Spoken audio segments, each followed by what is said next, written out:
Introducing your new Dell PC, powered by the Intel Core Ultra processor. It helps you handle a lot, even when your holiday to-do list gets to be a lot. Because it's built with all-day battery, plus powerful AI features that help you do it all with ease. From editing images, to drafting emails, to summarizing large documents, to multitasking. So you can organize your holiday shopping, and make custom holiday decor, and search for great holiday deals, and respond to holiday requests, and customer questions, and customers requesting custom things, and plan the perfect holiday dinner for vegans, vegetarians, pescatarians, and Uncle Mike's carnivore diet. Luckily, you can get a PC that helps you do it all faster, so you can get it all done. That's the power of a Dell PC with Intel inside, backed by Dell's price match guarantee. Get yours today at Dell.com/holiday.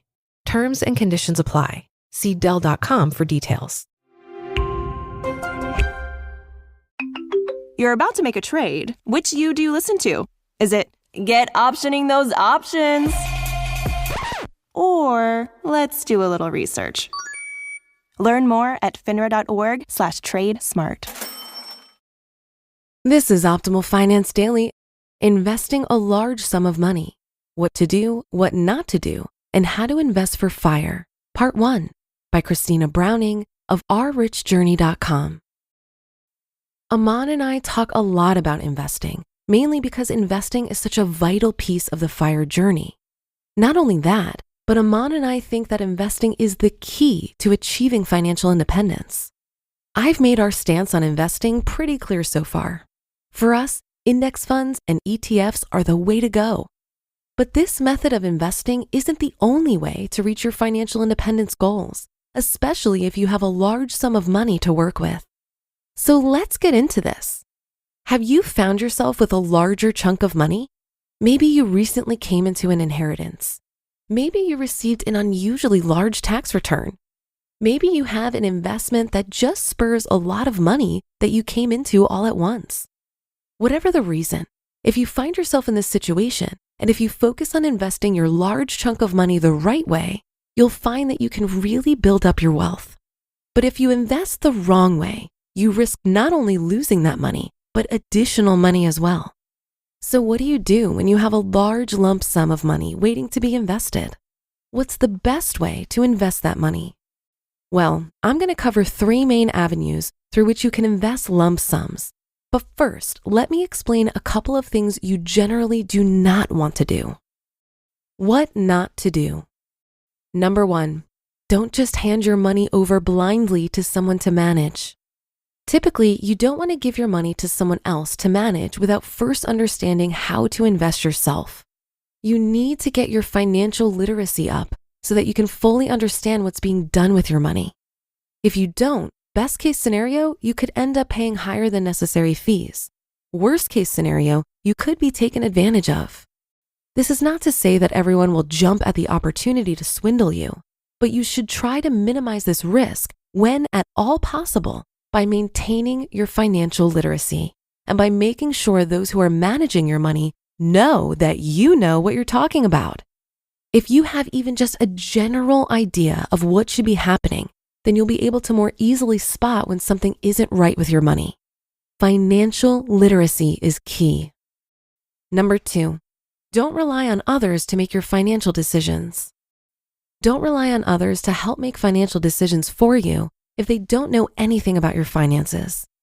You shouldn't be asking people what to invest in or how you should be investing if those people have no idea about your personal, financial, and life goals, long-term investments, or any other money that you might have. So make sure that first and foremost, you understand your own goals and let that guide your decision-making. Number 3, don't buy liabilities disguised as assets. I have a perfect example of what I mean by this: timeshares. Let me make this absolutely clear. We do not view the majority of timeshares as real estate investments. Instead, we view them as liabilities, and they are notoriously hard to get rid of. If you buy a timeshare, don't be surprised if it follows you or even your heirs around for the rest of your or their lives. Now, of course, timeshares are just one example. Just be on the lookout for liabilities disguised as assets and stay far, far away. And number 4, think twice about investing in individual stocks. If you're new to investing, I would encourage you to think twice about investing in individual stocks. I know picking and choosing stocks you're passionate about can be exciting, but this strategy will stress you out. If you do something like this without having the experience or research in place before taking that action, it can be essentially like gambling. If you're new to stock market investing, you probably don't know nearly enough yet to know how to select stocks that you can be legitimately confident in. And even if you do have a lot of knowledge and experience in investing, it's really hard to pick winners every time, if not impossible. So for peace of mind, I recommend starting off slow. In our case, the majority of the wealth Aman and I accumulated has been in index funds and ETFs. Time and time again, these investments have proven to provide us the most efficient and consistent return in the market. Okay, so now that I've gotten the things you should not do out of the way, let's go over some of the things you might want to consider doing. What to do right now. Hear that on tomorrow's episode. You just listened to part 1 of the post titled Investing a Large Sum of Money, What to Do, What Not to Do, and How to Invest for FIRE by Christina Browning of ourrichjourney.com. Tonight on NBC, Jimmy Fallon and Bozoma St. John host the incredible new competition show. I hired 10 creatives from all walks of life. They will be battling it out to see who can impress the world's biggest brands. This is a huge opportunity. This is the battle for the next big idea. This is not play. We're spending millions of dollars. I'm so excited to embark on this adventure with all of you. May the best idea win! On Brand with Jimmy Fallon, tonight on NBC. When did making plans get this complicated? It's time to streamline with WhatsApp, the secure messaging app that brings the whole group together. Use polls to settle dinner plans. Send event invites and pin messages so no one forgets Mom's 60th. And never miss a meme or milestone. All protected with end-to-end encryption. It's time for WhatsApp. Message privately with everyone. Learn more at whatsapp.com. I'm going to add one more thing to Christina's list of what not to do. Don't invest in cryptocurrency if you're new to investing. Most people that I know who are investing in cryptocurrency are doing so with a very small percentage of their portfolio, no more than 5%. The reason is because it's a highly volatile and speculative investment. I think of it as similar to the dot-com craze in the late 90s. People could clearly see that there was value in the internet, but the potential of this technology caused investors to pour money into internet companies with no proven business strategy.